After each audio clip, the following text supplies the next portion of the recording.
Introductory Medicus. This afternoon I will provide a summary of my thesis, which is on a new intellectual discourse on Islam and modernity in Pakistan. I will begin by giving a brief background of my research. The global community is witnessing a growing interest in the discourses of radical and reformist Islam. A number of local and global events such as the 9/11, rise and fall of Taliban, and the growing trend of political and militant Islamism played a pivotal role in this emergent interest. This research brings two diametrically different Islamic discourses into the perspective. The study is designed around an Islamic revivalist movement, the Jamaat Islami, named here Islamism, and an intellectual trajectory of descent referred as post-Islamism. The intellectuals belonging to this discursive circle were once accomplished activists in the Islamist organization Jamaat Islami Pakistan. They believed in the ideology of political Islam pioneered by 20th century ideologue Maududi. However, on various grounds and at various points of time, these intellectuals were either expelled or voluntarily left Maududi's fold. Hence, a number of local and global conditions form the context in which the study is embedded.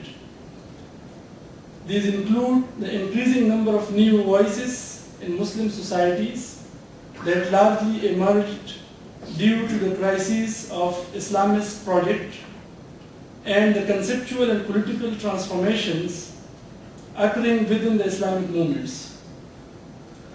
While researchers such as Nasr, Motin, Mumtaz, and others have focused on various dimensions of the Jamaat, means Jamaat Islami, voices of those who left it has been under-researched.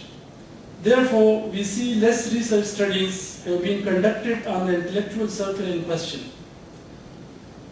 One major reason for conducting this research from Islamism to post-Islamism is to fill a visible gap in academic understanding of the Jamaat Islami Pakistan and its trajectories of descent. The study aims at describing, examining, and analyzing the intellectual development of the post-Islamist discourse community. The main objective is to enrich our understanding of the emergent phenomenon of post-Islamism as observed in a number of Muslim majority countries such as Iran, Turkey, and Saudi Arabia. It does so by answering to a number of research questions about the nature and scope, interpretative framework, fundamental tenets, and external conditions under which the specific strand of post-Islamism gained currency and momentum in the recent past. In terms of methods, I have used primary and secondary sources of information. In the primary sources, other than interviews and information gathered from audio, visuals, I have relied on original text in Urdu. Many existing studies on Islamism rely too much on secondary sources and data. Here, I was fortunate to have the opportunity of first-hand information, interaction with Islamist leaders and post-Islamist intellectuals in real time. Methodologically, an interpretative method is used as an alternative to the scientific method. I used Euban's dialogic model of interpretation as it has numerous strengths. It permits laying central emphasis on ideas explicated in nearly their own terms and categories.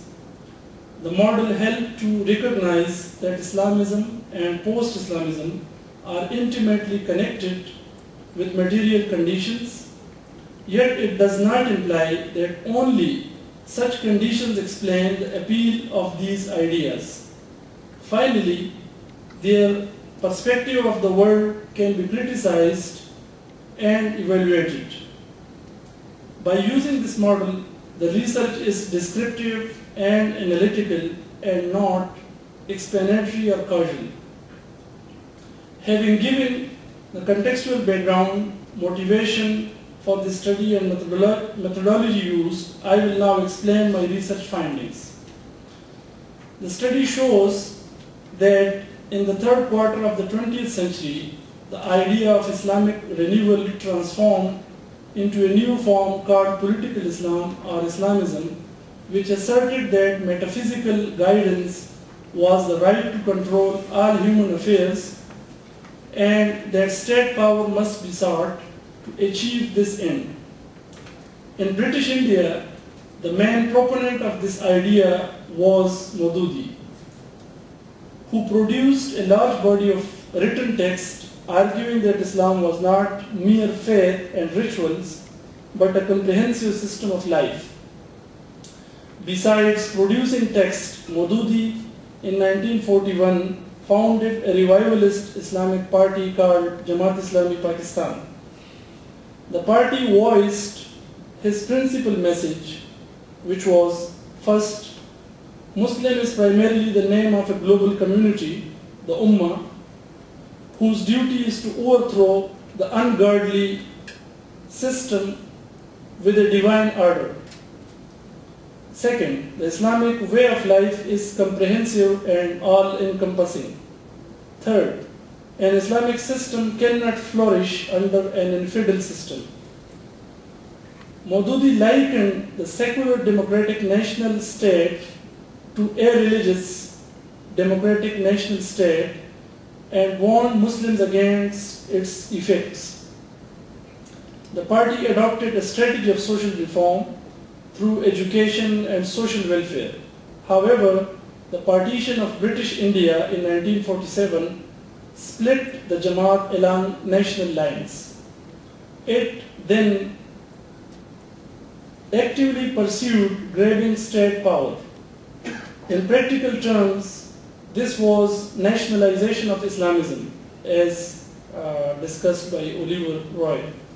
Since then, the Jamaat has been intentionally compromising on its ideological commitments to accommodate opportunities offered by the market, media, and politics. In addition, the study findings show that despite his liberal gesture and enthusiasm for renewing ijtihad, which is independent thinking, Maududi was unable to decisively break away from the traditional framework. This restricted and reduced the Islamists' overall ability, capacity, and potential for reform, and thus limited their scope as agents of radical change in Pakistan. In his writings, Maududi adopted a vernacular for all to understand religious text. He reflected on the process of modernization in light of Islam. In his thought, we see disillusionment with the Western forms of modern ideas and a consistent zest to create an Islamic worldview of modernity. Instead of making an attempt to modernize Islam, Maududi stood for Islamization of modernity. Adding on to earlier studies, my findings show that the Jamaat confronted crises and tensions emanating from multiple and mutually inclusive sources. For instance, these included decisions whether to participate or boycott elections, in-group tensions, and the breakdown of the Jamaat interpretative framework. All in all, these tensions resulted in secession of scholars, activists, and elites.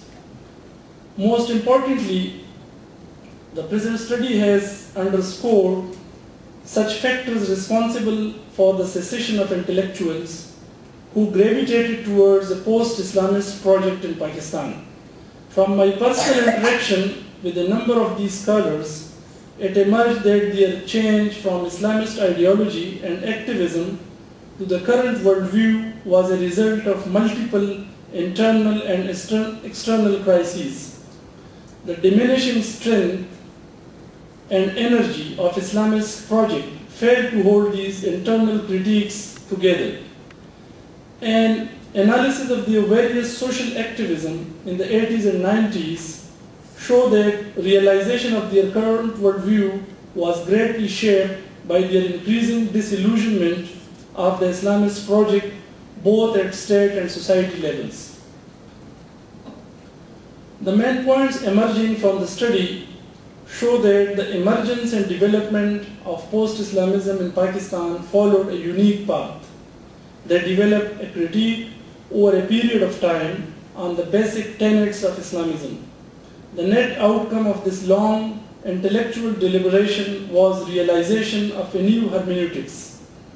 The evolution of this post-Islamist discourse can be divided into three mutually inclusive phases, which are the generational dimension, the reconstructionist phase, and the expansionary phase.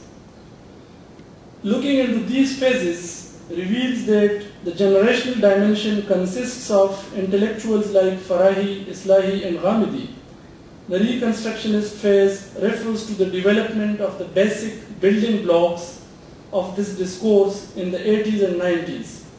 Finally, the expansionary phase depends on the emergence of newly liberated electronic media and post-9/11 debates in Pakistan.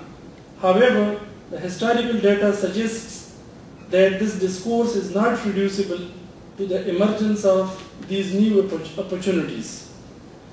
Additionally, analysis of post-Islamist ideas reveal that the Islamists' formulation of political and militant strategy based on political reading of the prophetic era was a grave mistake. In post-Islamists' argument, the prophetic mission was not to become an actor in the power struggle, but to preach and imbibe the moral principles in politics and economy. Thus, the prophetic era should not be exemplary in the contemporary political struggle.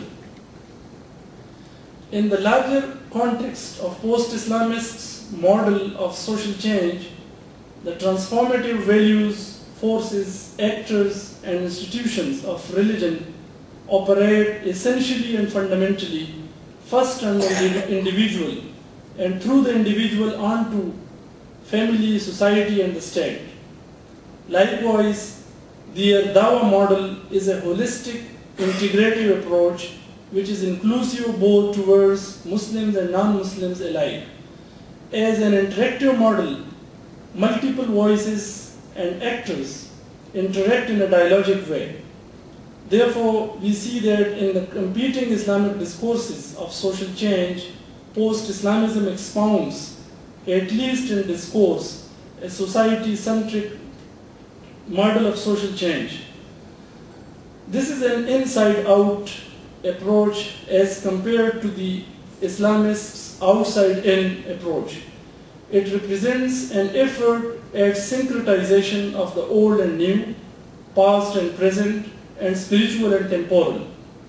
Here my findings and analysis show that multiple modernity of post-Islamism is not going forward in a linear mode, but rather looking at progress holistically, incorporating history, religion, and tradition.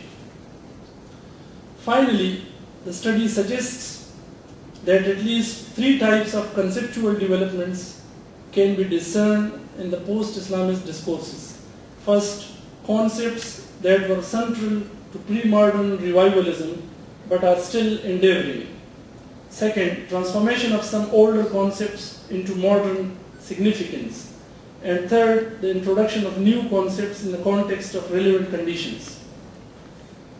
The study concludes that both Islamism and post-Islamism in Pakistan offer a critical reflection on both traditional authority and mono-civilizational impositions of Western modernity. Even Islamo-liberal scholars, like the ones in question, seem reluctant to accommodate all genres of Western modernity uncritically. One can discern at least three responses towards Western modernity, accommodation, negotiation, and rejection. Both Islamists and post-Islamists see in modernity, to use Euban's expression, I quote, a crisis due to rupture with tradition, the dual rejection of theology and teleology, and the subsequent diminishment of meaning and authority, morality, and community, unquote. I will conclude by adding that the post-Islamist discourse is still unfolding. A number of internal and external reasons within Pakistan have hampered this discourse from becoming a popular social movement. Yet the extensive proliferation of this discourse in the recent past, particularly among the educated, middle, upper middle, and urbanized classes, suggests the possibilities that this discourse is likely to attract the attentions of institutions and social movements. Thank you.